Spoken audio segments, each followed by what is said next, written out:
Okay, we're right at 8:03, so I'm going to go ahead and get started. Thank you, everybody, for joining thus far.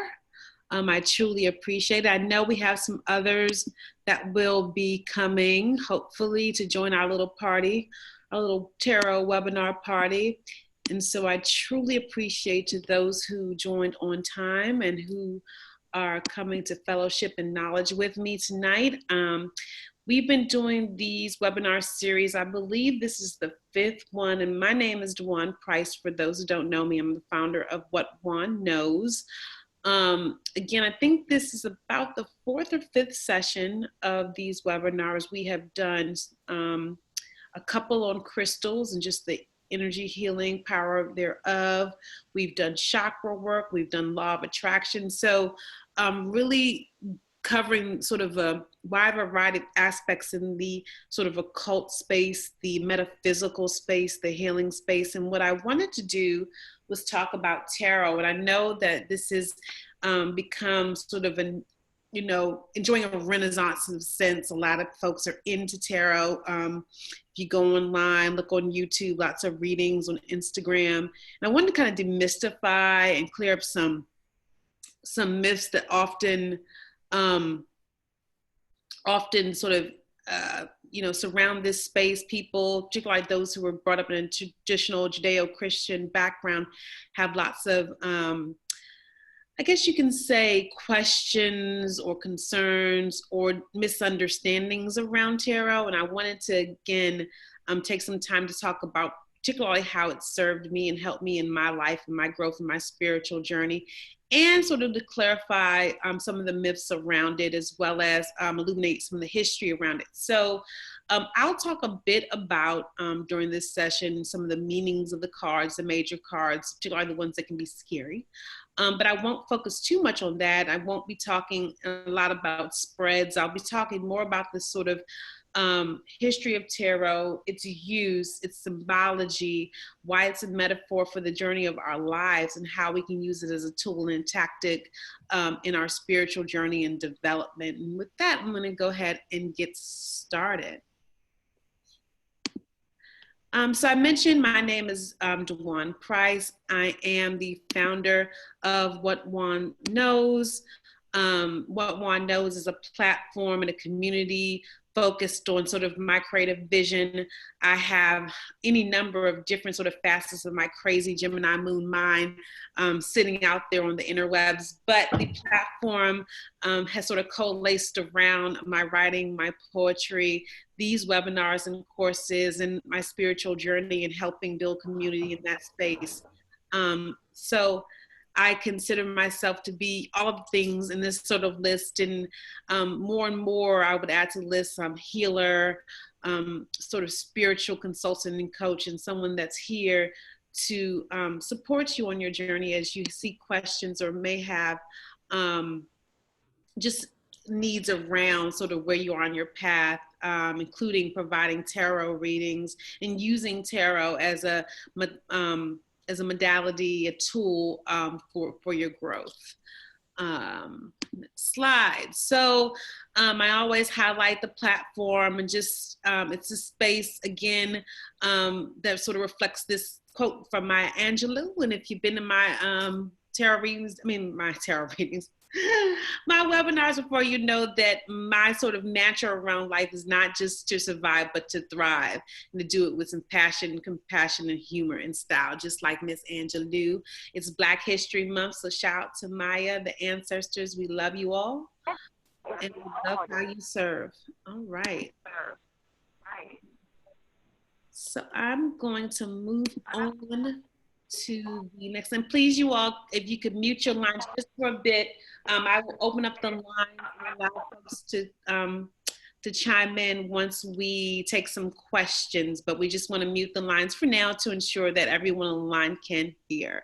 And I saw a few more people join. Welcome, Jasmine, and others who have joined the line. I truly appreciate the support. So let's get started. I think I have a question coming in on the chat. Oh, hey, hey, sweetheart. So no worries. Someone's in the library, so they said to be very, very quiet. Awesome, awesome, awesome. Okay, so these are the two things. Let me back up a slide because I want to make sure this gets done correctly. Okay, well, it's not going to play fair. No worries. So these are the two sort of biggest questions I get about tarot and what people tend to think about it. It's one, it's a scam, and that's no thanks to good old Cleo. I'm showing my age. Some of y'all may or may not remember Cleo. If you remember Cleo, you can just drop me a note in the group chat to let me know if you remember good old Cleo. I'm just curious. Am I the only old head on the line? I know some of y'all in real life, so I know I'm not the only old head online. But y'all remember Cleo or Whoopi Goldberg? I think Dionne Warwick. It wasn't Whoopi. I didn't shame Whoopi name. Dionne Warwick on the Psychic Friends commercials back in the day. You know, the sort of commerce around it has created a situation. Oh my gosh, can I say? So I had to pause for a second. Y'all know I'll be all over the map. Just my Gemini mind, my moon, y'all. But somebody just put in the chat, they read up their bill. Jasmine just put in the chat that she read up her bill and got a punishment from Cleo. So that is the funniest thing I have heard in a long time. And my mama on the line, Jasmine, my mother would have beat the black off me. I promise. If I had, no, I was living with my grandma at the time. I don't even want to think what she would have done. First of all, so many of you may not know, a lot of my gifts around the spiritual space and my intuitive abilities come from my grandmother. So first of all, had I read up her damn phone bill calling Cleo, is she a whole psychic in the house? Ooh, she would have smoked me a good one. Y'all wouldn't even see me right now. So that is hilarious. Y'all say it was $20 a minute. Oh, sweet Jesus. Oh yes. I think I called the jukebox and requested video one time and got in trouble. And that was like $1.29. So I know it would have been over. But that is so funny. But yeah, back to the original point was that I don't want to call them charlatans because you don't know, and I don't want to put judgment on someone's spiritual gift, but Cleo was an actress. I don't know much about that whole setup there. Same thing with Psychic Friends. But I do know that there is a stigma surrounding tarot and a stigma surrounding the commerce around tarot. And so I wanted to address it because I know it's an elephant in the room, along with it being something scary or evil. A lot of that comes from pop culture. When you see tarot cards, oftentimes, and I have my tarot deck spread out here with me, I'll be highlighting some cards, but you'll see the scary ones. So I only use, can y'all see this? Because I can't see me on the screen. I assume y'all can see this as I'm holding it up. Somebody in chat, let me know if y'all can see that card. It's the Devil card. They say yes, thank you.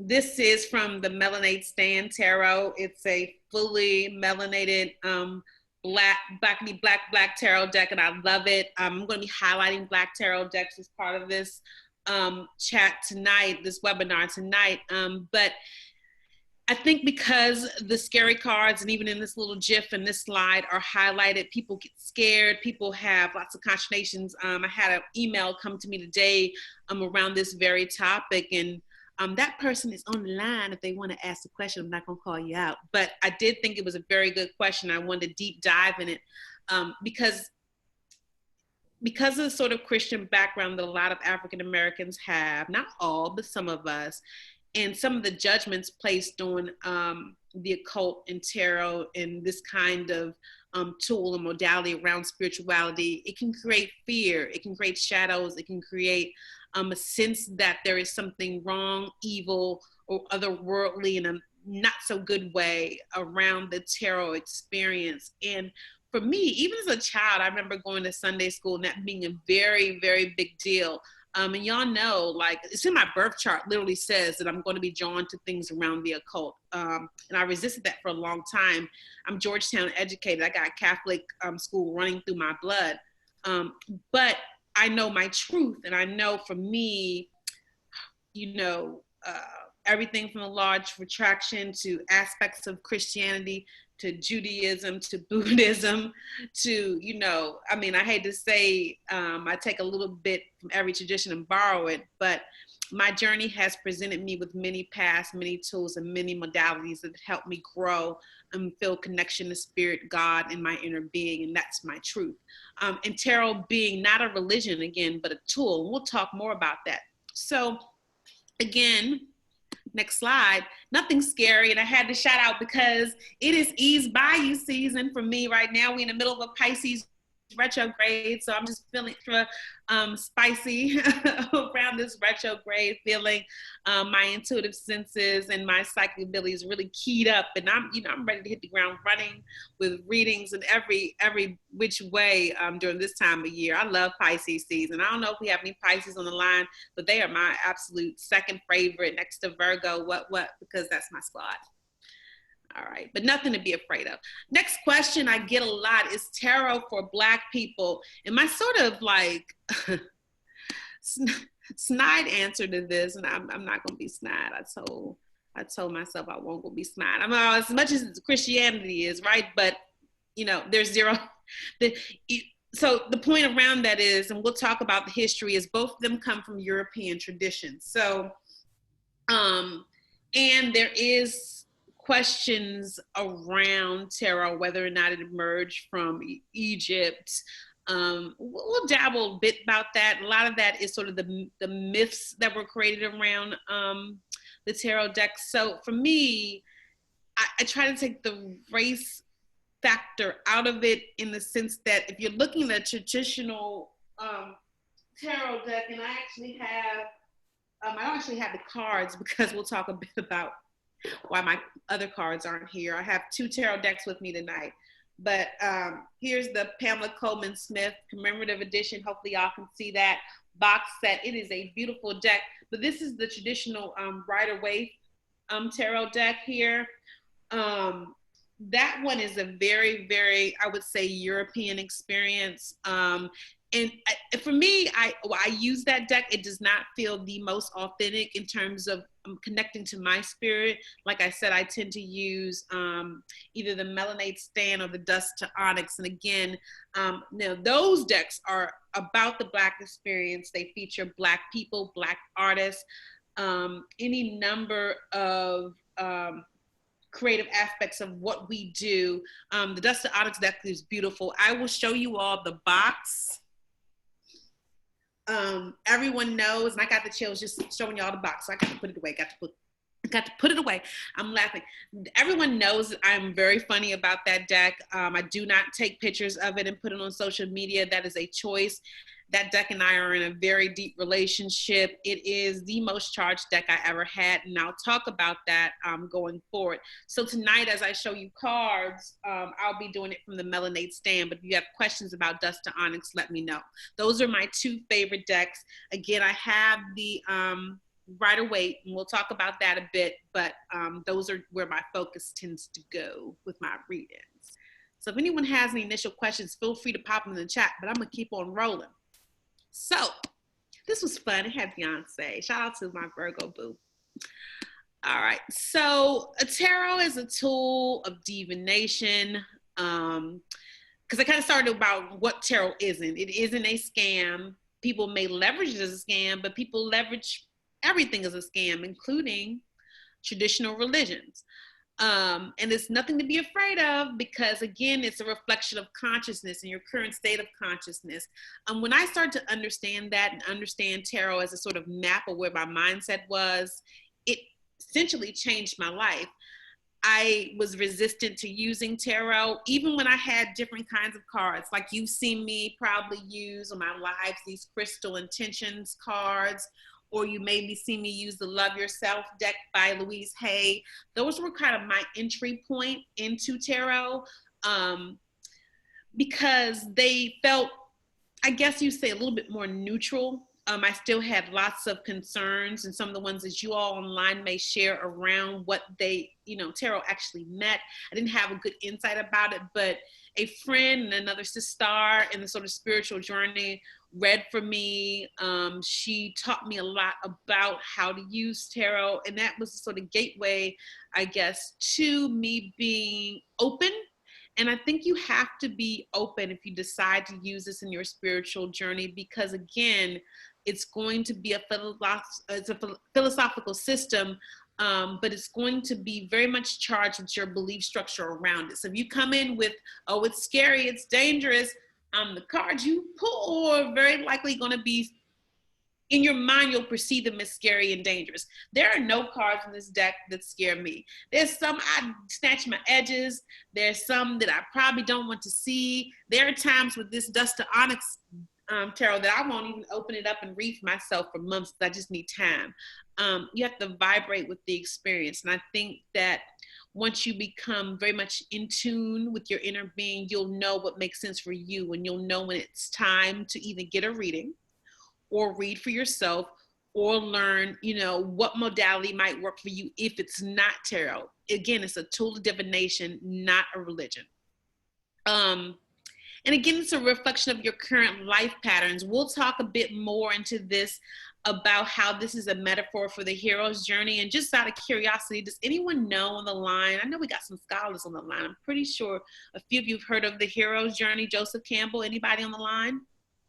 You can just chat, unmute quickly or put it in the chat box. I'm just curious, because I'm going to talk a bit about how the sort of major arcana cards line up with the hero's journey. So yes, okay, interesting. So yes, folks on the line have heard of Joseph Campbell's hero's journey. We're going to talk about that briefly. It really gets into some very deep stuff, but Joseph Campbell was a writer, artist, scholar type dude, old school.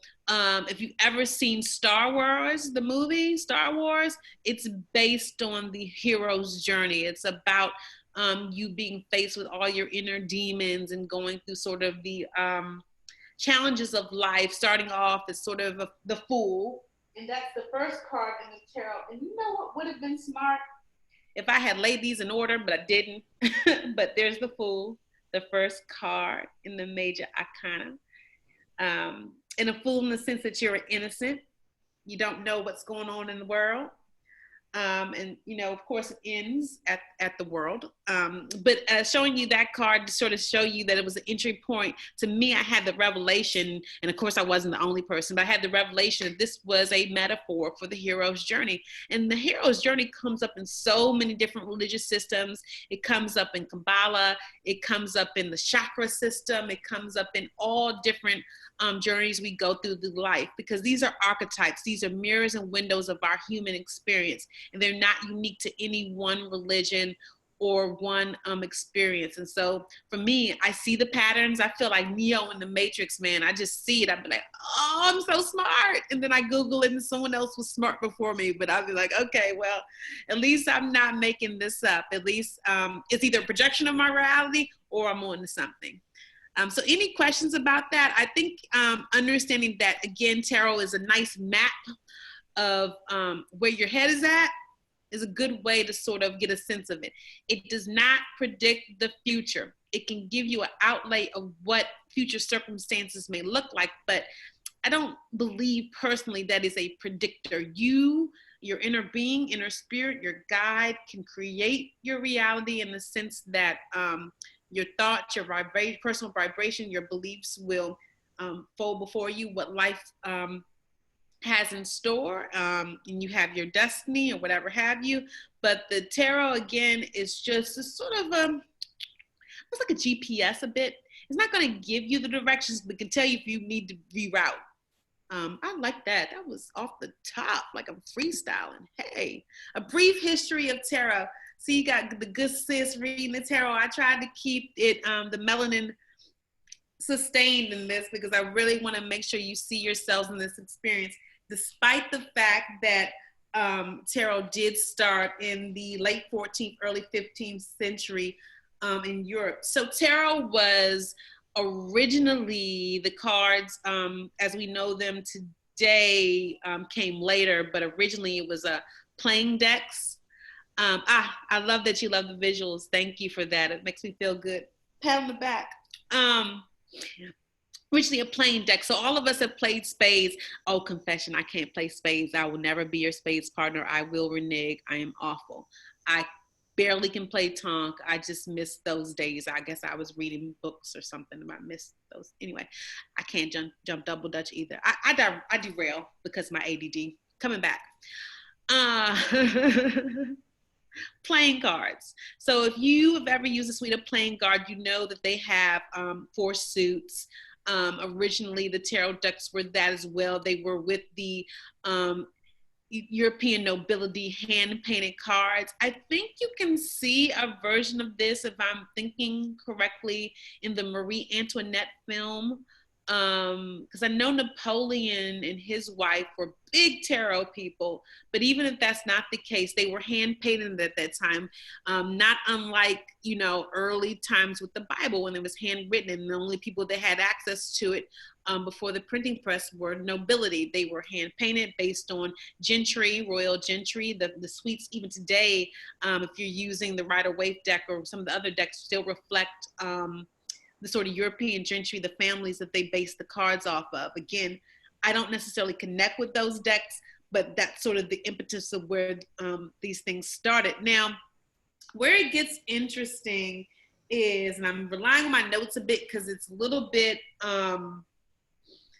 complicated, is how did they become a tool of divination? They went from a game where people were playing to, okay, someone assigned meanings to these cards. And the person was a French Freemason named Antoine Court. He did a complex analysis of the tarot, and he was into the occult.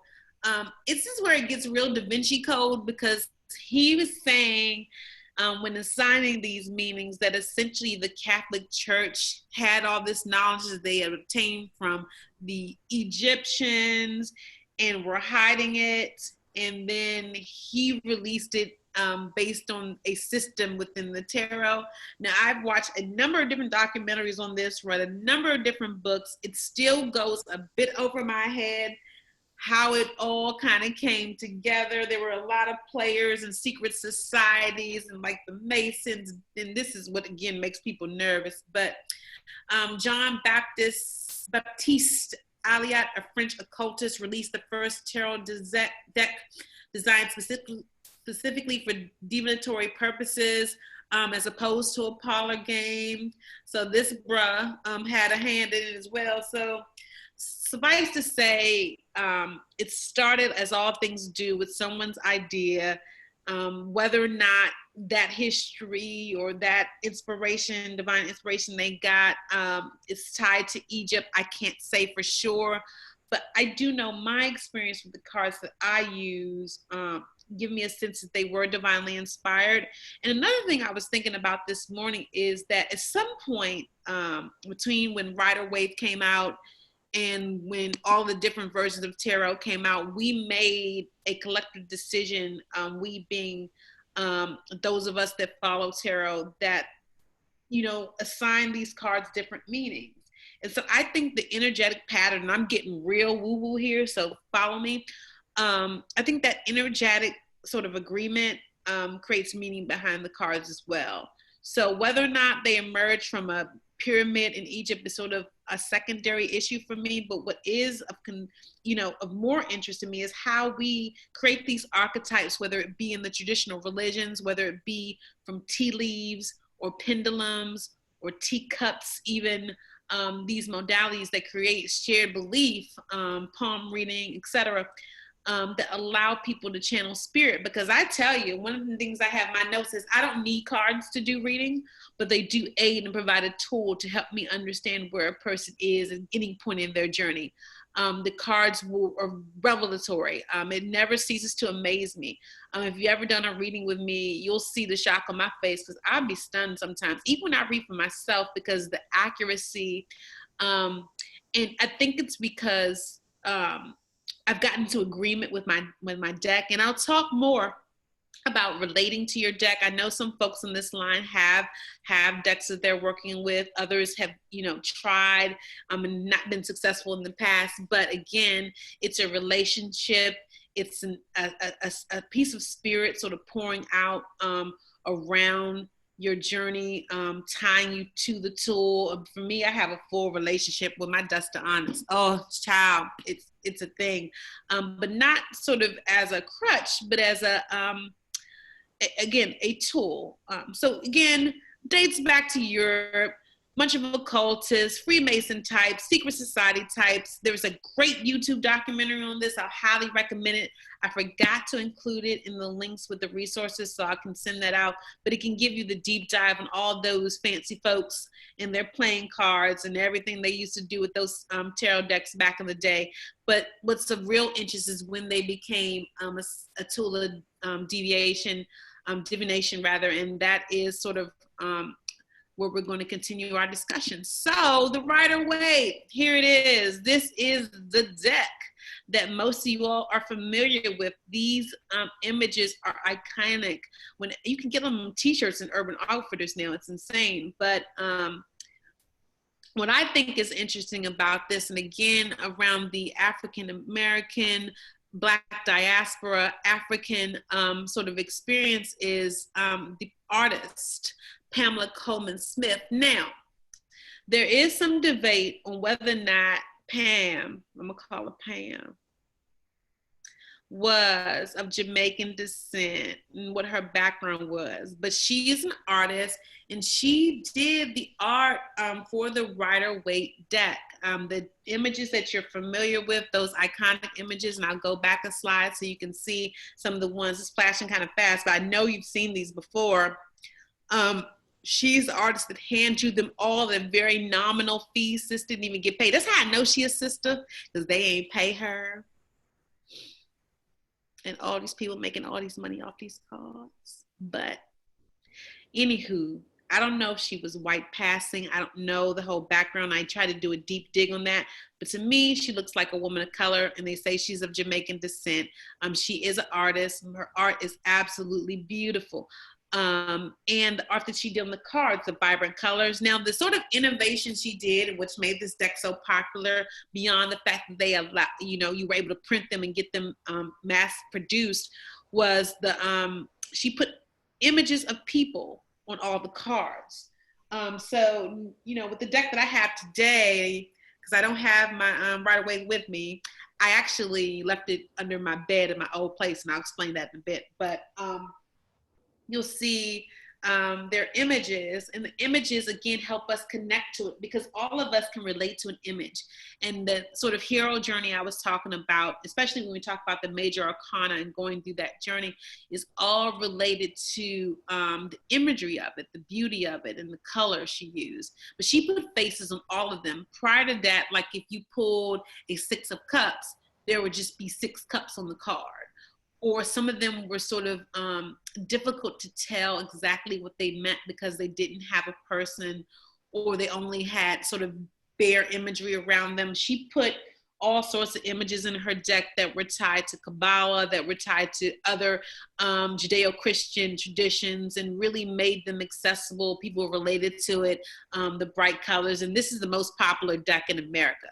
Now, beyond Rider-Waite, there is a number of decks. I've highlighted 2 of my favorites tonight, but you can get Star Trek Tarot, you can get Star Wars Tarot, you can get probably French Bulldog Tarot. I'm sure someone did a deck, and now I'm going to have to Google it, because it's going to keep me up tonight if I don't have a French Bulldog Tarot deck. I won't read with it. It'll just be fun to have.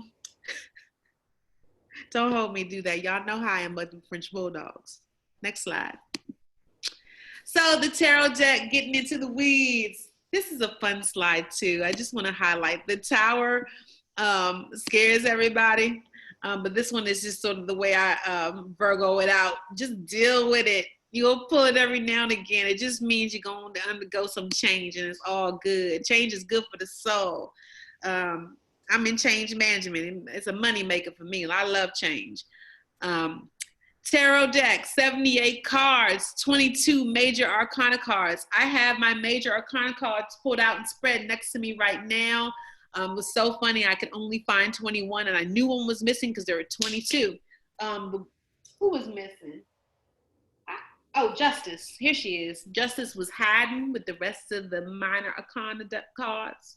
She was just hiding out, but I found her. So 78 cards, each of them with their own imagery, symbolism, and stories. So you're probably thinking to yourself, how am I going to remember 78 cards? Well, again, it's a metaphor. And I talked about having a relationship with the cards There'll come a point where you'll be able to intuit or work with your reader, which is sometimes a little bit easier to intuit not only the individual card meanings, but what they mean when they come together in a spread. So a lot of folks, I know this question will come up, so I'll address it now. We'll ask about, okay, so I want to get started with tarot. What spreads do I do? So there's 3 card spread that you can do, past, present, future, very simple spread to get started with. There's even a 1 card spread, which is kind of an oxymoron, but you can kind of just pull a card to gauge where you're at in any one given moment. I take a different approach, and here's another interesting thing about tarot. I personally believe there is no wrong or right way to do it.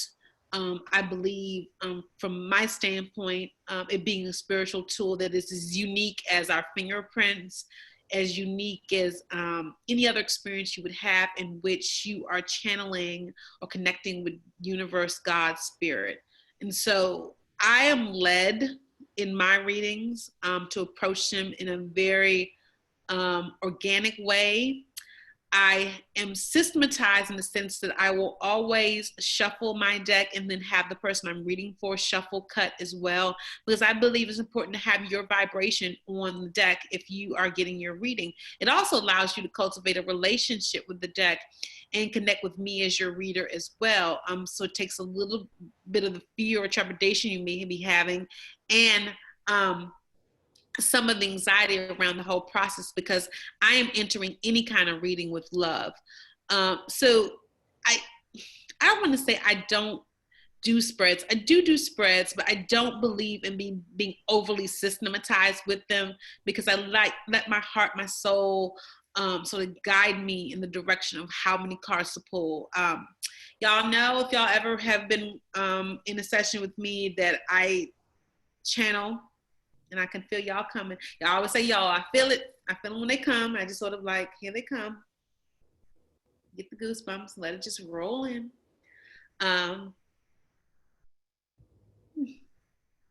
Sorry, y'all. They just showed up. Just let me know it's all good. Hi, hey, everybody. Just to, I know that seems crazy, but it's my life now. So I just roll with it. But it's, oh, they say good evening, good day. Yes, good evening. Good evening to you all too.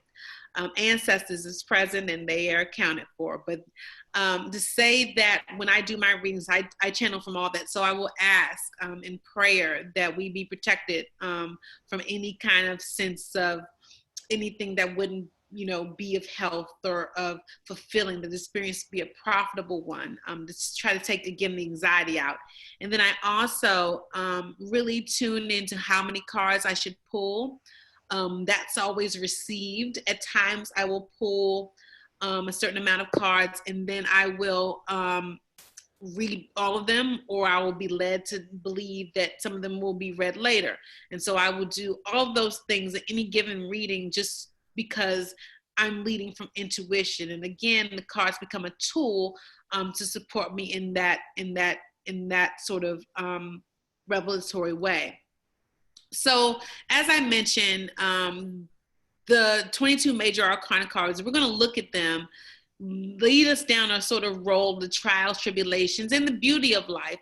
Let's not leave that out. They do the full circle. And again, it's always iterative, just like life is, you keep bumping me against the wall, like the mystical song. We have our ups and downs, we come back and we keep going. The metaphor of that hero's journey and that major arcana is there. It's evident we've all dealt with it. Now, the minor arcana is where it gets very interesting, because that's where you have your 4 suits. And we'll look at those too in the numbered cards, just like a playing deck. And that was sort of the title of this session, where I talk about the swords and the pentacles and the cups, those suits being the other aspects of the tarot deck. So let's take a look at some of these cards. And if you have questions about particular cards, we can talk about them briefly. But again, I can't tell you before you ask if you pulled a card what it meant in your reading. I can't do that because I can tell you what it means generally, but not for your reading, because whoever your reader was, you know, whatever state of mind you were in can all determine the relationship of that card with other cards. It just is a big old, it depends. But we can talk generally about what some cards means, or any cards that are giving you trepidation. So let's get to it. I've been overusing the word trepidation. So here is a spread of some of my wands and minor arcana cards, but I want to go to this card. So coming into the tarot suits and looking at them from a horoscope perspective. So our wands, those are for my fire sign people. Fire sign folks, I don't know if any of y'all are on the line, but y'all the wands. Y'all are my magic makers, my action people. My boss is an Aries. He drives me bananas because he always wants to do. And I'm a Virgo, so I'm down on this other end with the coins, people. I'm about that money, but I'm going to think through it. So I know it's a lot of us on the line, Caps and Virgos and Tauruses, finances, home and body, all the earth signs. And then we get into the cups peoples, the feeling people. It's Pisces season. That's why y'all have all those feels right now. And we're in a retrograde. So again, that relates to cups, the water. See how these archetypes sort of interplay with each other. We're going to see this over and over again throughout this session. And let me not leave my air signs out, mommy, my Libra. Swords, intellect, thoughts, ideas. The Gemini, the Aquarius, the season we just left. I love this slide because it sort of shows you the connections between archetypes. Just like next month, I don't want to be anticlimactic, but next month we're doing astrology, just so you know. Again, a system to reflect back to us where we are in our current consciousness. So just wanted to share that, and I thought that would be of interest. So now we're going to move on to the major arcana deck aspect of the deck. So you'll see some familiar cards here, and I'll highlight a few.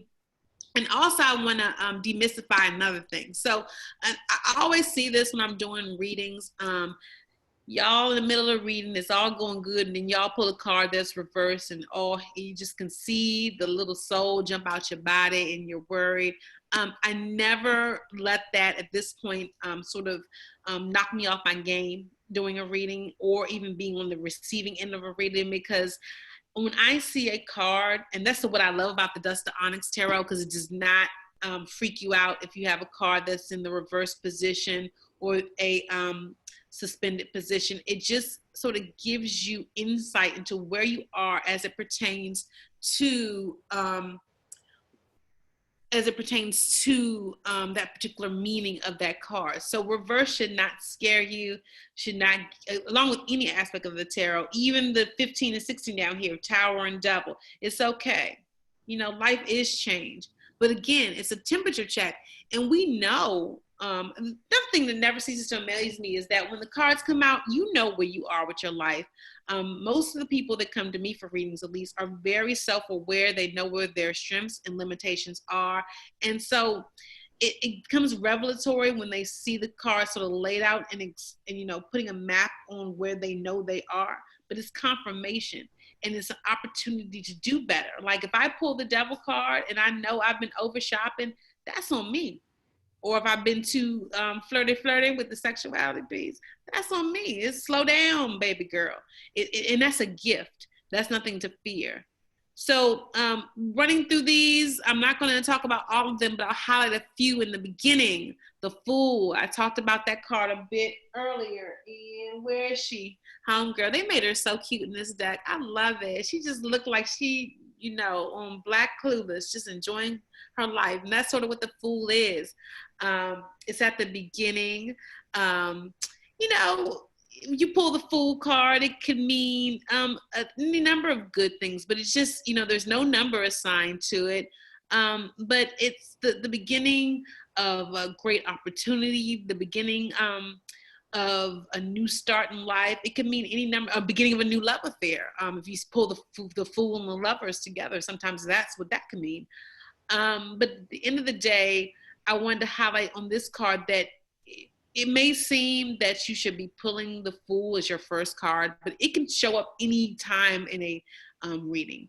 Again, there are so many cards in the suite that even if you think about the math and the odds and the way probability works, you'll never pull them in order. And you'll rarely pull the same cards twice. I'm sorry, you'll rarely pull the same cards twice in the same order. But what I do find, and this is how I know that the divination piece is there, is that I'll do a reading and that card will show up even when I don't want it to show up for myself and others, even if we re-pull and re-spread. I mean, it 9 out of 10 times I will say the cards do what they need to do. Another interesting thing is, particularly with this Melanade Stand deck that I'm looking at right now, I've been pulling cards from, is that occasionally I'll drop it, or this one's very energetic, like cards will fall out, and I swear it will fall out in a full spread and give me the cards I need. Now, I can't say why that happens, but this deck, the first night I got it, ooh, it just be doing stuff. Another card I want to highlight here. Let's see. Let's talk about the Hangman. This is another one where people get sort of concerned about it. Does it mean I'm stuck? A lot of people that come to me for guidance are in that sort of stuck place. So they pull the Hangman. They kind of feel like, oh gosh, I'm going to be stuck some more. No, it's just giving you sort of an idea that it may be time to let go or to change again. Or that you may, if you put in a reverse position, be in a place of indecision. Same thing with the Death card. Does not mean you're about to die. It could mean that you have some death in your family or death in your space. And again, death doesn't really weird me out anymore. I guess I'm at the place now that I understand it's just a vibrational shift. We all gonna croak. So I don't get upset when I see this card, but 9 out of 10 times just means it's a change. I got to buckle up. I mean, I've had my life blow up so many times at this point. I just be like, God, take the wheel and point me in the direction you want me to go. Let me be of service and take all the fear out of it and let's just go. I'm managing change. I'm a professional change management expert, supposedly, so I got to be able to manage it in my own life, right? The Tower also freaks everybody out. We talked about that. Disaster. I tend to not read it as disaster. Usually I read it similar to the Death card, but it tends to be a little bit more abrupt. The change just comes, but it doesn't, weird me out like it used to. Some other cards, the Lovers. We love to see this one. Choices in love relationships. I ain't seen this card in so long. I don't know what to do. Maybe Pisces season will change that. Pisces season is good for that. I'm just putting it out there. Some of y'all know y'all not supposed to be dating though, so you do not use what I just said to help you rationalize some mess you're not supposed to be into. Moving on. The Sun, fun, positivity, success, and vitality. I pulled the Sun card in my last reading. It made me so happy because I felt it, and I pulled the World. So I pulled the Sun and the World in one reading, and it was, precisely where my consciousness was. I was hopeful. I was happy. I was in a space of knowing that I was aligned, and so it made sense that that's where I was. It felt like I had come to a place in my journey that was about integration, that was about accomplishment. It felt like I was doing the things I said I was going to do 6-7 years ago and seeing it come to fruition. And again, a reflection of my reality. So those are some of the major Arcana cards. Any questions on those before I jump over to minor? No, folks are typing and click-clacking or on the line. I'll keep rolling. So the minor Arcana cards, again, we have any number of different suits. And I'm not going to get into a deep dive on these. I want to leave time at the end for questions. But we have here our Cups. The Cups card, again, I love it when I pull Cups cards personally because that means that they're related to my emotional space. Again, tied to those water signs, my Cups. It can be about relationships, emotions, the feelings, piece of things. This is Virgo. This is not the natural place for me. So I don't see a lot of cups cards in my readings personally. But every now and again, I'll pull them in the Dust to Onyx deck. Shout out to the Dust to Onyx deck. Lit. They're called gourds. So again, tying back to that sort of African ancestral experience. I love that. They changed the names up to reflect that. And Courtney Alexander is the artist of that. Oh, I got that out of order. I misclicked. Okay. Coming along to the Pentacles. So these are the coins, the money folks, understanding where we are in terms of our ability to manifest material profit, making money, financial foresight. It can be in the reverse position where we might have to work on debt. It's a wonder I don't pull this more often with them school loans, but it's neither here nor there. I know the abundance is coming and I just accept it. I don't fear nothing. Lack of ambition, of focus, on Eight of Pentacles, any number of different items here to focus on. But again, this is about financial pieces and understanding where you are on the money train. Coming on, I'm missing something. Swords. These things have got all kinds of out of order. So bear with me, folks. This is what I get for trying to make upgrades at the last minute. But our swords, and this is where, again, folks get nervous when they see the swords cards, because it can mean, oh my goodness, what's going on in my life in terms of stability, or in terms of being blocked, or in terms of my power.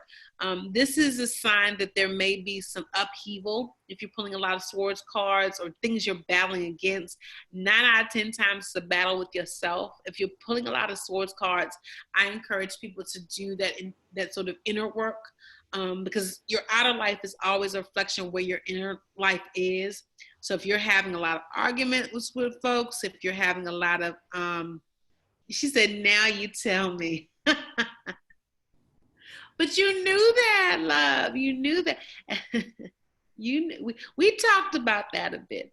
But knowing that and you're pulling a lot of cards, it could be that you're having some inner battles with yourself. And as I see the swords come up in my deck, 9 out of 10 times I'm having an unnecessary battle with someone else or with myself, and it's a sign to me to get back into alignment. But this is all about fighting battles that you don't need to be fighting, and really creating unnecessary dramas in our life when we want to take it there. But that's just my take on swords. A lot of us, I've been putting a lot of swords for a lot of people now, and I think it's sort of, I'm just now thinking of this, so I think it's a reflection of where we are as a global community right now. There's just a lot of talk of,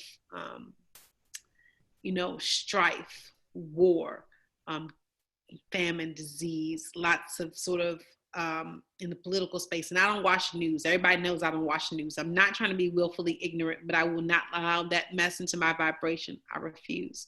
So let me know if there's a zombie apocalypse so I can just prepare. I don't even want to live in a world where there's no Neiman Marcus, so I really don't need to know, but call me if anything pops off. But suffice to say, where we are in the world, I get enough news to know that the swords card's coming up, because there's just sort of this sort of tepid lack of love in the universe. And everybody laughed at Marianne Williamson, but she was telling the truth running for president about where we are from race relations to where we are in terms of economics to where we are in political standpoint. It's a wonder that I'm pulling swords, because they're a reflection of sort of our shared beliefs. People fighting battles that they don't even need necessarily be fighting. But I'm getting off my soapbox because I have so many thoughts on that. We don't have enough time. So I'm going to come over here and just show you a few more things I thought were cool. And I'm, again, not going to dig deep because it's super heavy, and I want to leave time for questions. And where are we at? We're at 8:52, so we're coming down to the pipe. So the tree of life, again, from the Kabbalah, from the Jewish tradition, tied to the Fool's Journey and the Tarot deck, again, similar to the Hero's Journey. I just wanted you to see the connections And then Caroline Miss, who is another favorite of mine, does a really good book called Advanced Energy Anatomy. You can get that on Audible. It's going to go over your head the first 2 times you listen to it, but the third time will be the sweet spot. She does a nice job of sort of talking about the chakras as they tie to the tree of life. So all of these systems and across these religions all sort of show you the metaphor for the archetype of our lives. I don't think that's an accident. I think that's shared belief. I think that is sort of central to the human experience. And I think that when you see these patterns and you recognize them in yourself, it's synchronicity and it's showing you sort of, you know, what and how you relate to the rest of humanity and to the world. It's all of us on the same sort of journey. It's one we can't get along. I was watching a documentary on Woodstock. I think it's about time people start getting together. Same thing, chakras. Here we go. Root chakra, the emperor, the devil, the world. Sacral, the high priestess, the empress, solar plexus, chariot, tower, and sun. You see how they all sort of tie together? We did chakras, was it last month? But it's all running together on me, but I think it was last month we did the chakras. But when you put some thought into how these cards show up in the upright and reverse positions and how the chakra health and meanings sort of relate when they're developed or when they're not developed or when they're spinning and when they're not spinning, you can see the metaphors, you can see how they tie together the systems and the patterns. And I just love that idea as well. I just talked about the hero's journey. For those that are interested, here it is, the Joseph Campbell piece. And he has lots of different steps. And I didn't get a chance to tie this directly to the tarot deck, and no one had done a graphic on it yet, but I'm almost positive that it'll be 1-to-1. So some resources for you as we wrap up and I get ready to take questions with 5 minutes left. Dust to Onyx at the dusttoonyx.com. Courtney Alexander, she's beautiful, she's Black, she's queer, she's an artist. She hand drew all the cards. It's the sexiest deck I've ever seen. Get you some. House of Oshun, she is my favorite tarot reader online. I listen to her every month. Lulu, she's fabulous. She is a goddess. We are not worthy. Biddy Tarot is 101. If you want more information on tarot, please go to Biddy Tarot or, DM me. College girl. I'll have convos with you. But I love the sort of easy understanding of how that information is laid out. And then I mentioned the Melanate Stand Tarot deck. I think it's out of print. I think I bought one of the last 2 decks, so forgive me, but I have her information if you want to reach out and see if you can get a deck. But that was a deck I was showing you some cards from, and I'll show some more. Now, are there any questions? You can unmute your line and ask questions as we have time. I'm happy to stick around beyond, 8. My chicken's in the oven, though, so we're going to have to, at some point wrap up. But any questions from folks on the line? It's quiet. I'm going to wait to see if y'all typing. Y'all can unmute, see if there are any questions. I could not have been that inclusive, everything that y'all wanted to know. Any other questions? Ooh, it's quiet. Huh. Okay, I guess there's no questions, all right. Going once? Oh, this is my question. How do you make an appointment to have a tarot reading? You make an appointment on the website at whatknows.com/shop. You can make your payment and you can sign up on the website for an hour reading in person or online. The other option is to DM me or email me so we can talk about bespoke or tailored readings. If you need more support or if you have questions that need to be answered or you need a consultation, happy to do that as well. Any other questions? All right. So the next class is going to be, as I mentioned, around astrology. Oh, this is not the slide for that. This is a slide for the business. So if you have questions around career, love and relationships, cultivating abundance, health, life transitions, feeling stuck, insomnia, lack of energy, anxiety, depression, or vibrational alignment, or you just want to chit chat with the ancestors, hit me up. Tools of divination, tarot, oracle cards, crystals, candles. I use them all in my practice, along with some other stuff that I can't list here. I'm just kidding. It sounds good. Moving on. Astrology next month. We're doing it. Planet, stars, birth charts, houses, places, and magical things. 8 to 9 p.m. March 18th, 2020. Hope to see you in the building. Registration will open on the 2nd for that class. Alrighty, folks, I appreciate everyone joining. Have a wonderful evening. If you have questions, if you'd like to make an appointment or even a consultation, please reach out to me. I am here and I am willing to serve. Have a great rest of your evening if there are no other questions, and good night.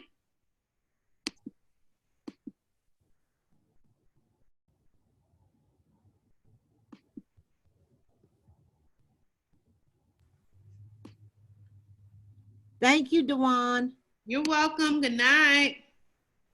Night, Jasmine.